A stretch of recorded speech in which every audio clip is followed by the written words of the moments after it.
Hola! Vacation to Thailand starts from 19,999 only. GT Holidays.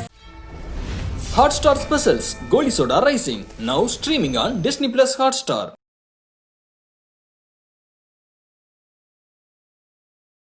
ஆட்சி வர்றதுக்கு முன்னாடியே அதை கோரிக்கையாக வைக்காதவன் ஆட்சிக்கு போன பிறகு என்ன ஆணவம் சிங்கள ஆணவத்தோடு தானே ஆளுவான்.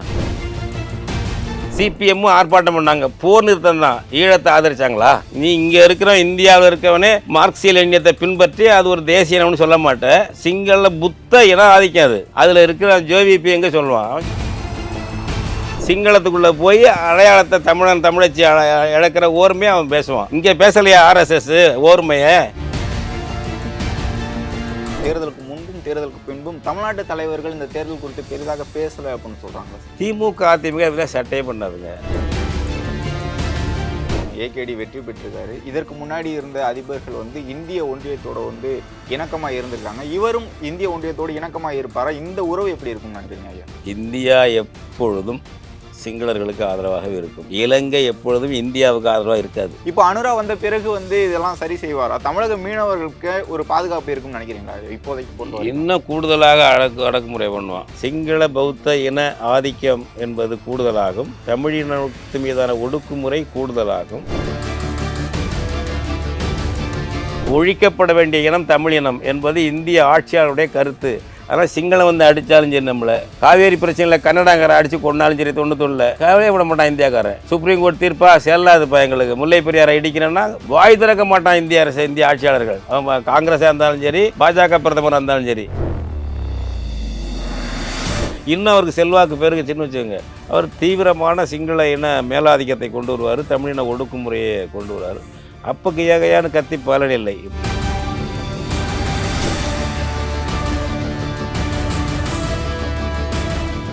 ஐபிசி தமிழ் நேயர்களுக்கு வணக்கம். இன்று நம்முடன் இணைந்திருக்கும் சிறப்பு விருந்தினர் தமிழ் தேசிய பேரியக்கத்தின் தலைவர் திரு பே மணியரசன் அவர்கள். வணக்கம் ஐயா. வணக்கம் தம்பி. வணக்கம். இலங்கையில் அதிபர் தேர்தல் முடிவு பெற்றுருச்சு. அதில் ஏகேடி அனுரகுமார திசாநாயக்கா வெற்றி பெற்றிருக்காரு. அமைப்பு மாற்றம், அதே மாதிரி ஊழல் ஒழிப்பு, பொருளாதார முன்னேற்றம் அப்படின்னு முன்னெடுத்து தேர்தலையும் வெற்றி பெற்றிருக்காரு. தமிழர்களுக்கான ஒரு ஆட்சியாக, ஆட்சி மாற்றமாக, அவர்களுக்கு ஆதரவாக இந்த ஆட்சி செயல்படும் அதிபர் செயல்படுவார்னு நினைக்கிறீங்களா? இல்லை, அப்படி அவர் ஒன்றும் சொல்லவும் இல்லை. அவங்க பின்னணி அனுராகுமார திசாநாயகாவுடைய பின்னணி இருக்குல்ல அரசியல், அவங்க ஜேவிபிங்கிறது ஜனதா விமுக்தி பெரமுனா அப்படிங்கிறது, அது சிங்களத்தில் மக்கள் விடுதலை முன்னணின்னு பேர். அது ஒரு மார்க்சிஸ்ட் லெனினிஸ்ட் இயக்கம். அது 1965 வாக்கில் தொடங்கப்பட்டது. 71 சேகுவேரா மூமெண்ட்னு புரட்சியெல்லாம் பண்ணவங்க. பல்லாயிரக்கணக்கில் அவங்க சுட்டு கொல்லப்பட்டுருவாங்க, தியாகம் பண்ணிடுறாங்க. அவங்க ஒரு மார்க்சிய லெனினிய கொள்கையை பிரகடனப்படுத்தினாங்க. அவங்க தேசிய இன அடிப்படையில் இலங்கையில் தமிழ் இனம் சிங்கள இனம் 2 இனம் இருக்குங்கிறத ஏற்றுக்கிறது இல்லை. சிங்கள தேசிய இனம் அது சிறுபான்மை தமிழர்கள் அதுக்கு உட்பட்டு இருக்க வேண்டியவங்க என்பது தான் அவங்களுடைய கருத்தை தவிர, மாகாண பிரிவினையே அவங்க எதிர்த்தாங்க. இப்போ ஒரு 7 மாகாணமாக பிரிச்சுருக்காங்கல்ல, அதை எதிர்த்தாங்க. ஒரு இந்திய இலங்கை ஒப்பந்தம், ராஜீவ்காந்தி அவர் ஜெயவர்த்தனா போட்டாங்க பாருங்கள், அந்த ஒப்பந்தத்தை எதிர்த்தாங்க. அது மாதிரி மாகாணம் பிரித்ததே தப்பு, அதை திருப்பி ஒன்றா இணைக்கணும்னு சொல்கிறது தான் ஜேவிபியுடைய கொள்கை. இந்த மாதிரி கொள்கையுடைய கட்சி அது. மார்க்சியத்தில் அந்த சுயநிர்ணய உரிமை, right to self determination with the right to secede, பிரிந்து போகும் உரிமையுடன் கூடிய தன்னுரிமை இருக்க வேண்டும் ஒவ்வொரு தேசிய இனத்துக்கும் என்ற அந்த வரையறுப்பை அவர்கள் ஏற்றுக்கொள்வதில்லை, எப்பவுமே ஏற்றுக்கிறது இல்லை. அதனால் அவங்க ஒரே தேசம், அதுக்கு உட்பட்டு சிறுபான்மை தமிழர்கள் இருக்கணும், முஸ்லீம்களும் சிறுபான்மை தமிழர்களும் ஒற்றுமை தானே பேசுகிறாங்க. சிங்களர்கள் ஒற்றுமை. ஆமாம். இப்போ ஆர்எஸ்எஸ் இந்தியர்களுடைய ஒற்றுமையை தான் பேசுது, முஸ்லீம்களுடைய உரிமையை ஏற்றுக்குமா? முஸ்லீமும் இந்தியர் தான், நம்ம ஒற்றுமையாக இருக்கணும், பகவத்கீதை ஏற்றுக்குன்னு சொல்லும் ஆர்எஸ்எஸ் பேசுகிற இந்த இந்திய ஒற்றுமையில் அவங்களுடைய ஆரியத்துவ மேலாதிக்கம் இருக்கும்ல, அது மாதிரி தான் அவங்க சொல்கிறது. அது மாதிரி அவன் எப்போவுமே அப்படி ஒற்றுமை தான் பேசுவாங்க. ஒரு இன ஆதிக்கம் பேசுகிறவன் ஒட்டுமொத்த ஒற்றுமைன்னு பேசுவான். ஒட்டுமொத்த ஒற்றுமைன்னா அந்த பெரும்பான்மை இனத்துக்குள்ளே நீ கரைஞ்சி போயிடுன்னு அர்த்தம். பெரும்பான்மை இனத்துக்குள்ளே நீ தனி சிறுபான்மை இனமாக எல்லாம் அடையாளம் இதெல்லாம் வேண்டாம், இதில் கரைஞ்சி இணைஞ்சிரு என்பதுதான் உள்பொருள். அதைத்தான் வந்து ஏகேடி பேசுகிறார். அவங்க கட்சி பேசியது தான். இங்கே அதைத்தான் பேசிக்கிட்டு இருக்காங்க. பாஜக, ஆர்எஸ்எஸ். அது அங்கே சிங்களவாதம், இங்கே ஆரியத்துவவாதம். இல்ல இறுதிப் போர்ல வந்து ராஜபக்சே செயல்பாடுகளுக்கு எதிராக இருந்தாரு ஏகேடி ராஜபக்சே தீவிரமாக கொலை பண்ணலைன்னு எதிராக இருந்திருப்பாங்க. ஏன்னா அவர் தூசிப்படையாக செயல்பட்டது ஜேவிபி. அப்போ அந்த 2008, 2009 நம்ம இறுதிப் போரில் வந்து இராணுவத்துக்கு உதவியாக வந்து இருந்து செயல்பட்டவங்க அவங்க. இப்போ இராணுவ தளபதிகள்லாம் ரிட்டையர் ஆனவங்க விழாவிலலாம் அவங்க ஜேவிபி கலந்துக்கிட்டு பேசுகிறாங்க. ஒரு பேச்சை கூட எடுத்து போட்டுருக்காங்க. ஏன்னா அவங்க வந்து தூசிப்படை போல், அதாவது ஒரு சிவிலியன் ஃபோர்ஸ் அது. அந்த மாதிரி செயல்பட்டவங்க தான் ஜனதா விமுக்தி பெரமுனா. ராஜபக்சேக்காக இல்லை, சிங்களனுக்காக, தமிழின ஒழிப்புக்காக நின்றவர்கள் அவர்கள். அதனால் இன்னைக்கு வரையில் அதை இனப்படுகொலை என்று அவர்கள் சொன்னது கிடையாது ஜேவிபி. அல்லது விசாரித்து நடவடிக்கை எடுக்கணும், யார் போர்க்குற்றம் செஞ்சாங்களோ ஐநா மன்றத்தில் மனித உரிமையை பார்க்கணும் அப்படிங்கிறதெல்லாம், அந்த கோரிக்கையெல்லாம் அவங்க எதுக்குறவங்க வச்சதே கிடையாது மாதிரிலாம். அடுத்தது இப்போ வந்து ஒரு இராணுவ மயமாக இருக்குல்ல நம்ம தமிழ் பகுதி, சிங்கள இராணுவ மயமாக இருக்குல்ல ஈழத்தில், அந்த இராணுவத்தை திரும்ப பெறணும்னு நம்ம மக்கள் கேட்குறாங்க. ஐநா தீர்மானமும் அது மாதிரி இருக்குது, ஐநா மனித உரிமை தீர்மானமும் இருக்குது. அதெல்லாம் அவங்க கேட்குறதே இல்லை. ஆட்சி மாற்றத்துக்கு பிறகு அதை செயல்படுத்துவாங்களான்னு கேட்குறேன். இல்லை, ஆட்சி வர்றதுக்கு முன்னாடியே அதை கோரிக்கையாக வைக்காதவன் ஆட்சிக்கு போன பிறகு என்ன ஆணவம், சிங்கள ஆணவத்தோடு தானே ஆளுவான். இதற்கு முன்னாடி மாகாண உரிமையாக இருக்கட்டும், மாநில தன்னாட்சி ஆட்டும், அதெல்லாம் செயல்படுத்த மாட்டாங்கும் போது ஆட்சி மாற்றம் வந்திருக்கு. இவங்க கம்யூனிஸ்ட் சித்தாந்தத்தை தான் ஏற்றிருக்காங்கன்னு சொல்கிறாங்க. தமிழர்களுக்கு எதிராக செயல்படுவாங்கன்னு. இல்லை, கம்யூனிஸ்ட் சித்தாந்தத்தை ஏற்றதுனாலே அவங்க தேசிய இனங்களை ஏற்றுவான்னு அர்த்தம் இல்லை. இப்போ நீங்கள் இந்தியாவிலேயே கம்யூனிஸ்ட் சித்தாந்தத்தை ஏற்றுக்கிட்டு இருக்க சிபிஐ, சிபிஎம், எம்எல் அமைப்புகள், இந்தியாவில் பல தேசிய இனங்கள் இருக்குது, அதெல்லாம் ஒன்று ஒரு தேசம்தாங்கிறத ஏற்றுக்குவாங்களா? சோவியத் யூனியனில் லெனின் ஏற்றுக்கிட்டாரு. அந்த நாட்டை வந்து ஒரு நேஷன் சொல்லக்கூடாது. சோவியத் யூனியனை ரஷ்யா தான் ஒரு தேசம். அதில் ஜார்ஜியா, பைலோரஷியா, அப்படி எத்தனையோ நிறையா இருக்குது. அந்த தேசங்கள்லாம் தனித்தனி. நம்ம ஒரு கூட்டாட்சி நடத்துவோம், விரும்பினா நீங்கள் பிரிஞ்சு போயிடலாம் அப்படிங்கிற பிரிஞ்சு போகிற உரிமையை கான்ஸ்டியூஷன்லேயே சேர்த்தாங்க சோவியத் ரஷ்யாவில். அதை வந்து குடியரசுகளின் ஒன்றியம்னாங்க, Union of Soviet Socialist Republics. Nation, இப்போ இந்தியாவில் நேஷன் சொல்கிறாங்களா, அந்த மாதிரி ஃப்ராட் வேலையெல்லாம் லெனின் அல்லது சோவியத் கம்யூனிஸ்ட் செய்யலை. அவங்க பல குடியரசுகளின் ஒன்றியம்னாங்க. ஆனால் அங்கேயே ரஷ்ய மேலாதிக்கம் வந்தது. அதுவும் ஸ்டாலின் கொண்டு வந்தார். அவர் ஜார்ஜிய இனத்தை சேர்ந்தவர். அவர் தனக்கு அதிகாரம் ரஷ்ய பெரும்பான்மையினால் இருக்குதுன்னு நினச்சாரே என்னமோ தெரியல. அவர் வந்து ஒரு ரஷ்ய மொழி திணிப்பு, ரஷ்ய ஆட்கள் திணிப்பு எல்லாத்தையும் ஸ்டாலின் செஞ்சாங்க. அதுக்கு பிறகு கூட செஞ்சாங்க. அதில் பிரிஞ்சு போச்சுன்னு வச்சுக்கோங்க. இப்போ இங்கே நான் கேட்குறேன், இங்கே தமிழன்னு ஒரு தேசிய இனம் இருக்கிறதாக கம்யூனிஸ்ட் ஒத்துக்குவாங்களா? 8 கோடி பேர் இருக்காங்க இங்கே. இதுக்கு மட்டும் தயவுசெய்து நீங்கள் சொல்லுங்கள். தமிழன் ஒரு இனம், தெலுங்கன்னு ஒரு இனம், மலையாளி, மராத்தி, வங்காளி, இவெல்லாம் தேசிய இனங்கள் தான், நேஷனாலிட்டிஸ் அப்படிங்கிறத சிபிஐ, சிபிஎம் ஒத்துக்குமா? இல்லை, கேரளாவில் வந்து ஆட்சி செய்யக்கூடியவர்கள் அவர்களோட இனத்துக்கு ஆதரவாக அவங்க சொல்கிறாங்க. ரைட், அதே மாதிரி இலங்கையிலும் அவங்க அந்த அளவுக்கு செய்கிறாங்க. தமிழ்நாட்டில் அது கூட இருக்க மாட்டாங்க, அது தொலைட்டோம். மலையாளி ஒரு தேசிய இனம் என்று பினராயி விஜயன் சொல்லுவாரா? அவங்களுடைய ப்ரோக்ராமை மாற்றுங்க. தேசிய இனங்கள் தாங்க இருக்குது, பல்வேறு கலாச்சார மக்கள், அந்த பம்மாத்தெல்லாம் வேண்டாம். தேசிய இனங்கள் தனித்தனியாக இருக்குது. வெள்ளைக்காரன் உருவாக்குனது இது ஒன்றா ஒரு நாடு. இந்தியா என்பது பிரித்தானிய பீரங்கிகளின் வல்லுறவுக்கு பிறந்தது. இந்தியாவின் தந்தை என்பவர்கள் எல்லாம் யார்? ராபர்ட் கிளைவ் போன்றவர்கள் தான், வாரன் ஹேஸ்டிங் போன்றவர்கள் தானே தவிர காந்தியடிகள் நம்மளாம் பெருமைக்கு சொல்லிக்கிறோம். இந்தியாவை உருவாக்கிய தந்தைமார் வந்து ராபர்ட் கிளைவும் வாரன் ஹேஸ்டிங் தான். அவர்களுடைய பீரங்கிகளும் துப்பாக்கிகளும் தான். அது மாதிரி இருக்குது. இதில் வந்து பல இனங்கள் இருக்குங்கிறத ஒத்துக்கிறாங்களா அங்கே உள்ள கம்யூனிஸ்ட்? நான் உங்களுக்கு இலங்கை கேட்குறேன், இங்கே இருக்கிறவங்க ஒத்துக்கிட்டாங்களா? ஒன்று, இவர்கள் என்றைக்காவது ஈழம் பிரிந்து போவதை ஆதரித்தார்களா இந்திய கம்யூனிஸ்டுகள்? சிபிஎம், சிபிஐ ஆதரிச்ச கம்யூனிஸ்ட் தான் இவங்க. ஏன் ஆதரிக்கலை? இவ்வளோ ரத்த கடையில் கடைசியில் என்ன பண்ணாங்க? 2008 அக்டோபரில் வந்து சிபிஐ வந்து உண்ணாவிரதம் இருந்தாங்க, போர் நிறுத்தம் கேட்டுதான். அதாவது அதுவே முன்னேற்றம். பாண்டியனுடைய முயற்சி அது பெரிய வீச்சை உண்டாக்குச்சு. எல்லாரும் கலந்துக்கிட்டாங்க, பெரிய அளவுக்கு வந்து தொடர்ந்து வந்துச்சுன்னு வச்சுங்க. அப்போ அதனுடைய வீச்சு தான் வளர்ந்து ஜெயலலிதா நாங்கள் ஆட்சிக்கு மத்தியில் வந்தாக்க இராணுவத்தை அனுப்பி ஈழத்தை உண்டாக்குவேன் அந்த அம்மா சொல்கிறதுக்கெல்லாம் காரணம் ஒரு எழுச்சி வந்தது. அது வந்து அக்டோபர் 2, 2008 வந்து சிபிஐ ஒரு உண்ணாவிரதம் இருந்தாங்க. கேட்டது போர் நிறுத்தம் தான். சிபிஎம்மும் ஆர்ப்பாட்டம் பண்ணாங்க, போர் நிறுத்தம் தான். ஈழத்தை ஆதரிச்சாங்களா? தேசிய இனம்னு ஒத்துக்கிட்டாங்களா? என்னையாவது தமிழ் கம்யூனிட்டிம்பாங்க. யார்? சிபிஎம். இந்தியாவில் உள்ள சிபிஎம் இனமாக வந்து சொல்ல மாட்டாங்க. அப்புறம் அங்கே மட்டும் அவன் என்ன பண்ணுவான்? சிங்கள இனம் ஆதிக்கம். நீ இங்கே இருக்கிற இந்தியாவில் இருக்கவனே மார்க்சிய எண்ணியத்தை பின்பற்றி அது ஒரு தேசிய இனம்னு சொல்ல மாட்டேன். சிங்கள புத்த இனம் ஆதிக்காது. அதில் இருக்கிற ஜேவிபி எங்கே சொல்லுவான்? அவன் சொல்லலை. இதுக்கு முன்னாடி அவங்க அப்படி எடுத்திருக்காங்களா? அப்ப அந்த கட்சி வந்து சிங்கள பௌத்த அந்த இன ஆமா. பேரினவாதத்தை கையில எடுத்திருக்காங்க. அதுதான் எடுத்துக்காங்க. ஆரம்பத்துலேருந்து அதான் சிங்கள பௌத்த பேரினவாதம் ஆனா தான். ஓர்மை தானே பேசுறாங்க. தமிழர்களுக்கான அதான் ஓர்மை, சொல்லுங்க. இப்போ இஸ்லாமியர்களுக்கான அதான் மோடி ஓர்மை பேசுறாருங்க. மோகன் பகவத் ஓர்மை பேசுறாரு. இந்தியாவில் பிரிவினையா பேசுறாரு. அவங்களுக்குள்ள போய் நம்ம எல்லாம் சங்கமாகி நம்ம அடையாளத்தை இழக்கிற ஓர்மை, சிங்களத்துக்குள்ள போய் அடையாளத்தை தமிழச்சி இழக்கிற ஓர்மையை அவன் பேசுவான். இங்கே பேசலையா ஆர்எஸ்எஸ் ஓர்மையை, ஒருமைப்பாட்டை பேசலையா? ஒன் நேஷன் சொல்லலையா? இங்கே சமத்துவத்துக்காக சொல்கிறாங்க. எல்லாம் அவங்களோட வடநாட்டோட ஆரியத்துவாவோட ஐக்கியமாகி போங்கடா, நீங்கள் பால் புரட்டை தமிழங்கம்லாம் வச்சுட்டு இருக்காதீங்க அப்படின்லாம் அவன் ஓர்மை பேசுகிறான். அந்த ஓர்மையை தான் ஜேவிபி பேசுவான். அங்கே உள்ள கம்யூனிஸ்ட் கட்சி ஒன்று இருக்குது, பாரம்பரிய கம்யூனிஸ்ட் கட்சி. நம்ம சிபிஐயுடைய உடன்பிறப்பு. அவங்க ஆதரிச்சாங்களா? இங்கே இது கம்யூனிஸ்ட் இப்போ ஜேவிபி சொல்கிறீங்களே, அந்த கட்சி ஆதரிச்சுதான். இன்றைக்கி அது இவ்வளவு இனப்படுகொலையை நிறுத்தலான்னு வந்து போராட்டம் நடந்தாங்க. நாங்கள் ஸ்ரீலங்காவில் ஒரு communist party, Trotsky communist party ஒன்று.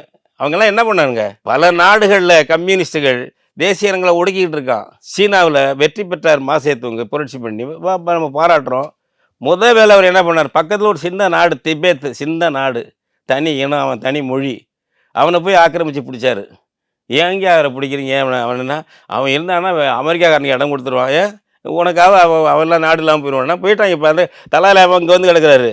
யாரால? சீன கம்யூனிஸ்ட் கட்சி ஆட்சிக்கு வந்ததுனால அதை அவங்க புரட்சியை ஆதரிக்கிறோம். ஆனால் அவங்க நடவடிக்கை என்ன? உய்கூர்னு இருக்காம சீனாவில் முஸ்லீம்கள் எல்லாம் வேறு மொழி பேசுகிறவங்க சுயாட்சி கேட்குறாங்க, முடியாதுங்கிறான். பல்லாயிரக்கணக்கில் ஜெயிலில் கிடக்குறாங்க சீனாவில் கம்யூனிஸ்ட்டுகள் பேசுகிறாங்களங்க ஆட்சியில். இந்த தேர்தலிலே வந்து சஜித் போட்டியிருந்தார், அதே மாதிரி ரணில் இருந்தாங்க, நமல் ராஜபக்சே. அதே மாதிரி தமிழர்களுக்காக ஒரு பொது தலைவரையும் போட்டியிட வச்சிருந்தாங்க. தமிழர்களோட வாக்குகளும் வந்து ஏகேடிக்கு போயிருக்கு. அனுராவை வந்து ஆதரிச்சிருக்காங்க தமிழர்கள் அப்படின்னு சொல்றாங்க. 15% தமிழர்களுக்குள்ள வீதம். தமிழர்கள் அப்ப அவரோட செயல்பாடுகள் வந்து தமிழர்களுக்கு ஆதரவாக இல்ல. நமக்குள்ள ஒரு பெரிய தோல்வி ஏற்பட்டு பெரிய பாதிப்பு வந்த பிறகு அதுக்கு ஒரு அமைப்பு சரியா அவங்களுக்கு மீட்டெடுக்கிறதுக்கு வளர்ச்சி இல்லை இன்னைக்கு. அப்ப இருந்தாங்க, அவங்க நம்பி எல்லாருமா போனாங்க. யாழ்ப்பாணத்தை காலி பண்ணுங்கன்னா காலி பண்ணாங்க, போரில் நிற்கணும்னா நின்னாங்க, அதெல்லாம் பண்ணாங்க. இப்போ அமைப்பு இல்லை. இப்போ சிவிலியன் அமைப்பு வந்து இருக்குது. அது வந்து இங்கே உள்ள திமுக மாதிரி அங்கே ஒரு நம்ம சம்பந்தர் கட்சி இருக்குது. நம்ம சம்பந்தர் இருக்கார்ல அங்கே, அவர் நம்ம கருணாநிதி, ஈழத்து கருணாநிதி, இந்த மாதிரி ஆட்கள் இருக்காங்க. இவரெல்லாம் போது எல்டிடி போது அடங்கி ஒடுங்கி இருந்தாங்க. இப்போ அதெல்லாம் ஒரு பல கோளாறுகளாக போயிடுச்சு. மாற்று கட்சி ஒன்றும் சரியாக வளர்ச்சி அடையலை. அப்போ சரியாக ஒரு வளர்ச்சி அடைஞ்சு ஒரு வழிகாட்டி ஒரு பாதுகாப்பாக இல்லாத போது மக்கள்கிட்ட சிதைவு வரத்தானே செய்யும். இப்போ அவங்களுக்கு எந்த கட்சியை ஆதரிக்க சொல்லுவீங்க? நம்மளுக்கே தெரியுது சில பேர் எங்களுக்கெல்லாம். அது பொதுமக்களுடைய வெகுமக்கள் கட்சியாக என்ன மாறலை. அப்போ அவங்க என்ன பல இதில் போடுவாங்க. ஒன்று. இரண்டாவது, எந்த நாட்டிலையும் எந்த சமூகத்திலையும் ஒரு எதிரிக்கு வந்து எதிரியோட கூட்டு சேர்றது அல்லது விவரம் தெரியாமலே சேர்றது, காட்டி கொடுத்து சேர்றது, அது மாதிரி ஒரு பகுதி இருக்க தான் செய்யும். இப்போ வெள்ளையனை எடுத்து நம்ம போராடும்போது வெள்ளையனுக்கு ஆதரவாக நம்ம மக்கள் இல்லையா? எல்லாருமே எழுதி போனாங்க. நம்ம ஆளுகளே திட்டின காந்தியை திட்டினவங்களாம் இல்லையா? இந்தியாவுக்குள்ளே இந்தியர்களே இல்லையா? அது மாதிரி இருப்பாங்க, அங்கே அப்படி இருக்காங்க. அதனால் அது இப்போ ஒன்றும் நமக்கு ஒரு சரியான சக்தி வராத போது வந்து இருக்கும். கடைசி நேரத்தில் தான் ஒரு கல்வியாளர் அரியநேத்திரன் அப்படிங்கிறவர் நிறுத்தினாங்க எல்லாரும் சேர்ந்து பொது வேட்பாளராக. அவர் நம்ம தமிழர்களுக்குள்ள இப்போ 13% ஓட்டு வாங்கியிருக்காரு. அவர் கடைசி நேரம் அது முன்கூட்டியே அந்த மாதிரி ஒரு தயாரிப்பெல்லாம் இல்லை. அதனால் அவங்களுக்கு வந்து இந்த சஜ்ஜித்துக்கு தான் நிறையா ஓட்டு விழுந்திருக்கு. 42 விழுக்காடு விழுந்திருக்கு சஜ்ஜித் பிரேமதாசாவுக்கு நம்ம தமிழர்களுக்குள்ள. இந்த தேர்தலை பொறுத்த வரைக்குமே தேர்தலுக்கு முன்பும் தேர்தலுக்கு பின்பும் தமிழ்நாட்டு தலைவர்கள் இந்த தேர்தல் குறித்து பெரிதாக பேசலை அப்படின்னு சொல்கிறாங்களா? ஆமாம், தமிழ்நாட்டு தலைவர் பேசுறாருனாக்கா ஏன்னா மோடி பேசலை, மோகன் பகவத் பேசலை, ராகுல் காந்தி பேசலை. மக்கள் வந்து யாரை ஆதரிக்கணும் நான் கேட்குறேன். கூடாது அப்படின்னு ராகுல் காந்தி பேசலை. அவளுக்கு விசுவாசிகள் தானே இங்கே இருக்காங்க. அவளுடைய சுழிப்பு வந்துடக்கூடாதுல்ல. அதனால் நமக்குள்ளே பேசும்போது இங்கே நம்ம அமைப்புகள்லேயே வந்து யார் ஆதரிக்கிறது என்னன்னு சரியாக இல்லை. ஈழத்தை ஆதரிக்கிற நம்ம ஈழத்துக்காக தியாகம் பண்ணவங்களாம் இருக்காங்க, சிறைக்கு போனவங்க பலர் இருக்காங்க, பல அமைப்புகள் இருக்குது, எல்லாம் இருக்குது, நாங்களும் பண்ணியிருக்கிறோம். அவங்களுக்குள்ளேயே நம்ம ஒரு ஒருமைப்பாடாக இந்நேரம் ஆதரிக்கிறதுங்கிறது அரியநேத்திரனா கடைசியில் கொண்டு வந்து பண்ணும்போது ஒருத்தர் விவாதிக்கிறதுக்கு நேரம் அதெல்லாம் இல்லை. ஆனால் நமக்குள்ள ஒரு கருத்து வந்து வரல. திமுக அதிமுக இதெல்லாம் சட்டையே பண்ணாதுங்க. வரலாற்றின் வற்புறுத்தலுக்கு சில வாக்குமூலங்களை கொடுப்பார்கள் வசீகரிப்பதற்காக. மற்றபடி அவங்களுக்கு இதயத்திலிருந்து உண்மையிலிருந்து வரவே மாட்டாங்க, பேச மாட்டாங்க. பேசுவாங்கன்னா இது வந்து இதை பேசலைன்னா ஓட்டு குறையுமோ, தமிழ்நாட்டில் செல்வாக்கு குறையுமோ என்ற ஒரு அச்சம் வந்தால் இப்போ உள்ள அதிமுக எம்ஜிஆர்லாம் கொஞ்சம் உதவி பண்ணுவார், அதனால் அவரை அதில் சேர்க்க வேண்டாம். அல்லது கருணாநிதியோ மற்றவங்களோ அல்லது ஜெயலலிதாவோ எடப்பாடியே பேச மாட்டாங்க. அதெல்லாம் அவங்கெல்லாம் இங்கே ஒரு பெரிய செல்வாக்கு வந்து மக்கள் இயக்கமாக அது இருந்தாக்க அதுக்காக அவங்க பேசுவாங்க. அந்த அளவுக்கு இந்த தேர்தலில் நம்ம செயல்படலை. அங்க மக்கள் மத்தியில வந்து இந்த போர் காலகட்டத்துக்கு பிறகு நடந்த சம்பவங்கள், போருக்கு முன்னாடி நடந்த சம்பவங்கள், அதெல்லாம் வந்து மக்கள் வந்து அதை அதை தாண்டி பொருளாதார பின்னடைவு அதுதான் சரி செய்யணும் அப்படின்ட்டு மக்கள் நினைக்கிறாங்கன்னு நினைக்கிறேன். இல்லை, அந்த பாதிப்பு நிறைய இருக்குது. அது உண்மையிலேயே பெரிய பொருளாதார பாதிப்பு. ரொம்ப துன்ப துயரத்தில் இருக்காங்க. பண்பாட்டு சீரழிவுகள் நடந்துகிட்டு இருக்கு. பல போதை வஸ்துகளை வைக்கிறது, அது இதுன்னு பல பண்பாட்டு சீரழிவுகள், வெளியே சொல்ல முடியாத சீரழிவுகள்லாம் இருக்குது. அதையெல்லாம் சரி பண்ணணுங்கிற கருத்துக்களும் இருக்குது. இதில் இவங்களை ஆர்கனைஸ் பண்ணுறதுக்கு ஒரு இயக்கமாக ஒன்று பொது இயக்கம் வளர்ச்சி அடையலை. இவங்களுக்கு நம்ம ஆள்களுக்குள்ள பிளவுகள், பிரிவுகள் நிறையா இருக்குது.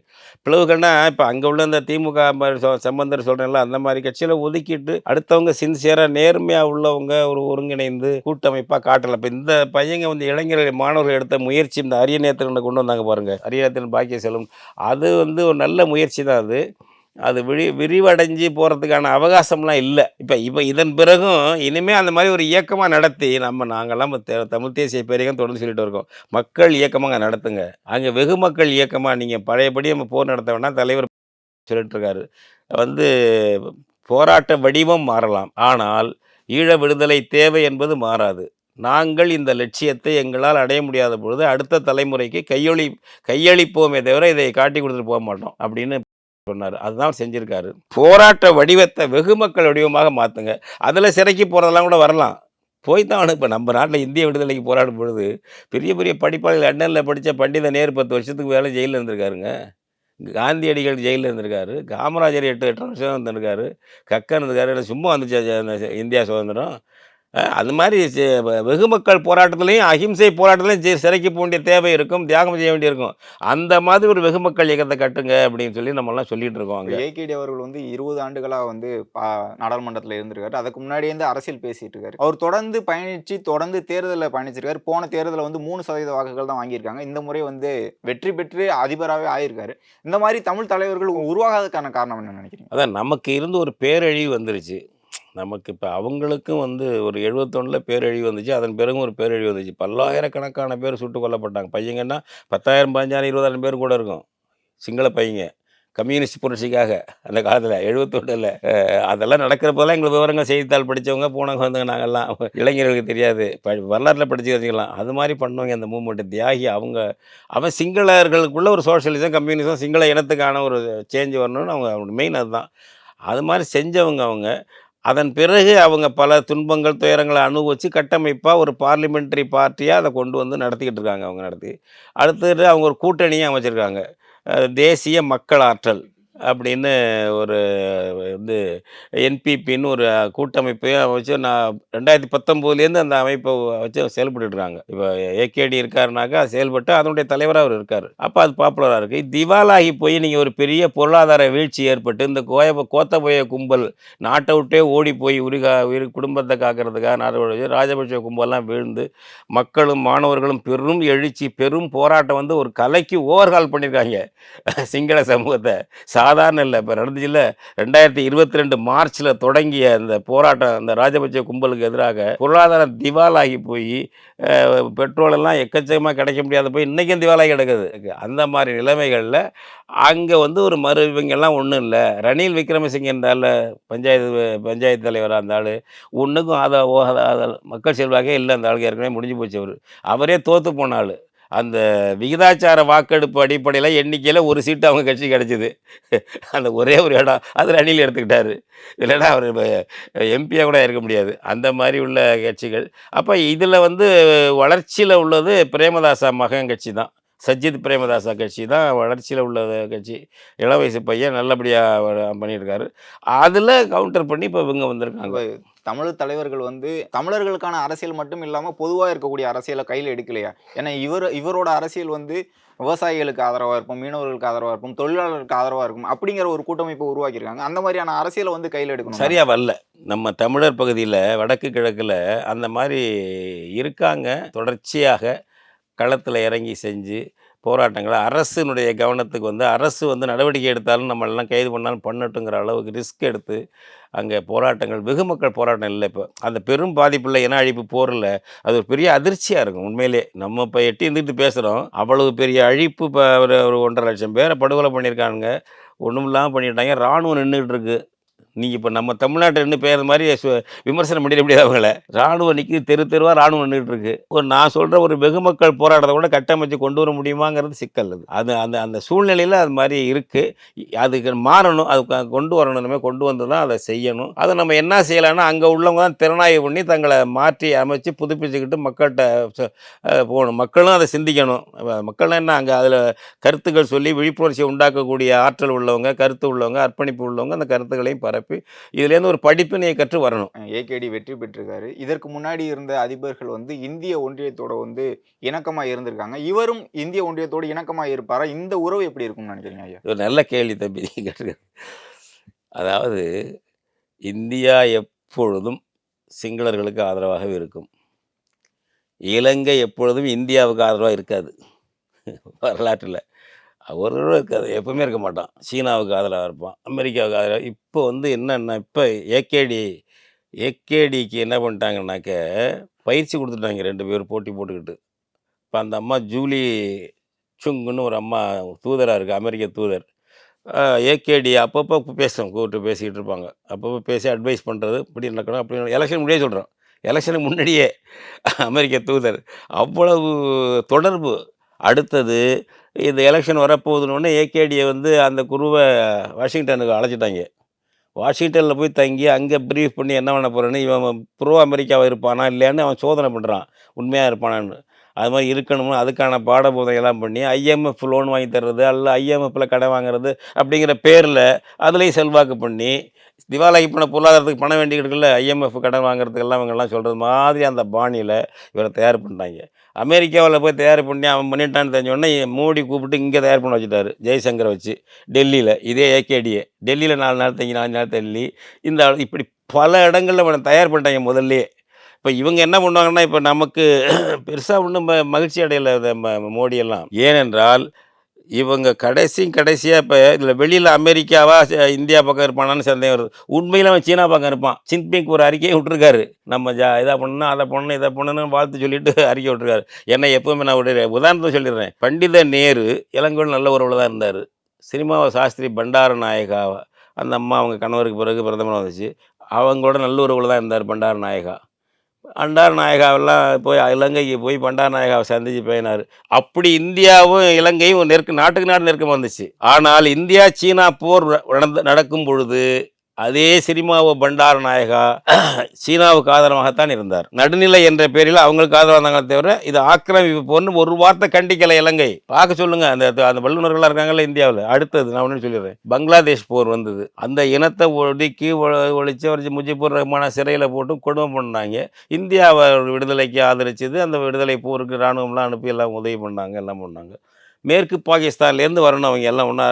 இராணுவம் வந்து அல்லது விமானம் வந்து இங்கே இப்போ விமானத்தில் ஆளுகளை கொண்டு வந்து அடிக்கணும். நம்ம கிழக்கு பாகிஸ்தான் தானே இப்போ பேர், பங்களாதேஷுக்கு பேர் கிழக்கு பாகிஸ்தான் தான், அது அடிக்கணும். இந்தியா சொல்லிடுச்சு எங்கள் வான்வெளியில் பறக்கக்கூடாது, மேற்கு பாகிஸ்தானுடைய வானூர்திகள் பறக்கக்கூடாது, எந்த வாகனம் போகக்கூடாது அப்படின்னு தடுத்துருச்சு. ஏன்னா அங்கே போய் அந்த மக்களை கொல்ல போகிறேன் அப்படின்ட்டு. பெட்ரோல் இடையில் போடாமல் வானூர்தியை அப்போ ஓட்ட முடியாது. அப்போ உள்ள வானூர்திகள் 70 வச்சுங்களேன். கொழும்பில் போய் இறக்கி பெட்ரோல் போட்டுக்கிட்டு ஓய்வு எடுத்துகிட்டு அப்புறம் போவாங்க கிழக்கு பாகிஸ்தானுக்கு. அப்படி பண்ணுது இலங்கை அரசு. அப்போ இந்தியா வந்து போர் நடத்திக்கிட்டு இருக்கு அவனோட, யாரோட, சீனாக்காரனோட. 70 சொல்கிறேன், இது பங்களாதேஷுக்கான போர் இது. அப்போ மேற்கு பாகிஸ்தானோட உறவு வச்சு அவனுக்கு விமானத்தை இறக்கி அங்கே ரெஃப்ரெஷ் பண்ணிக்கிறது, இராணுவ ஆட்கள் பெட்ரோல் போட்டு போகிறது, இந்த வாய்ப்பை அளித்தது இலங்கை. அப்போ இந்தியாவோட இருந்தானா? எந்த கட்டத்திலும் இந்தியாவோட இருக்க மாட்டான். ஆனால் இவங்களுக்கு என்ன பாசம்னா அந்த ஆரிய உறவு. அவனும் ஆரிய இனம், இவங்களும் ஆரிய இனம். இந்த பீகார் பகுதி வங்காளத்துலேருந்து போனவங்க சிங்களங்கிறவன், அதனால் இந்த சகோதர பாசத்தில் இவங்க இருப்பாங்க. அத்வானியே சொன்னார், அவர்களும் நாமும் ஒரே இனம்தான் என்று சொன்னார்.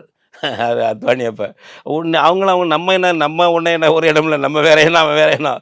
ஆனால் வடநாட்டுக்காரனும் அவங்க சிங்களனும் ஒரே இனம். அதான் பங்காளி உறவு, தமிழன் பகையாளி உறவு இந்தியாவுக்கு. அந்த அந்த இலங்கை என்னைக்காவது இந்தியா பக்கம் இருந்திருக்கா? குரூஷியலான டயத்தில் அங்கே ஒரு பெரிய துறைமுகத்தை கொடுத்து நூற்றுக்கணக்கான சதுர கிலோமீட்டரில் ஆட்சியை பண்ணிக்க இவன் விசா வாங்கிட்டு போகிற மாதிரி இருக்கான். இப்போ சீனா இந்த இலங்கைக்காரனே சிங்களனே அந்த ஏரியாவுக்குள்ளே போகிறதுனா சீன அரசுடைய அவங்க நாட்டுக்குள்ளே இலங்கைக்குள்ளே சீனாக்காரன்ட்ட விசா வாங்கிட்டு போகணும் உள்ள அந்த மாதிரி வச்சுருக்கானுங்க, கொடுத்துட்டான் ஒரு ஏரியாவை. இப்போ நீங்கள் இப்போது குறிப்பிட்டீங்க அமெரிக்கா வந்து அவர் ஏகேடிக்கு வந்து ஆதரவாக இருக்குன்னு சொல்கிறீங்க, அதே மாதிரி இந்திய அரசும் ஆதரவாக இருக்குன்னு சொல்கிறீங்க. இதை தாண்டி பௌத்த மதம் தான் சீனாவுக்கும் உங்களை இணைக்குது. பௌத்தமும் இருக்கலாம். என்ன காரணத்தில் பௌத்த சிங்கள வெறி அவங்க வந்து சீனா பக்கம் தான் எப்பவும் இருப்பான். இப்போ கூட அப்படி தான், அங்கே தான் கடைசி அதிகார வலிமை இருக்குது அப்படிங்கிறதுனால கூட இருக்கலாம். இல்லை, அதிகார வலிமை என்பது மட்டுமல்ல, அவனுக்கு ஏதோ பாசம் இருக்குது சீனாக்காரனோட, என்னன்னு தெரியல. ஒவ்வொரு குரூஷியலாக நம்ம வரலாற்றில் நிகழ்வுகளை வச்சு நாங்கள் யோசிக்கிறோமே தவிர ஜோசியமாக சொல்லலை, ஒன்றும் பண்ணலை.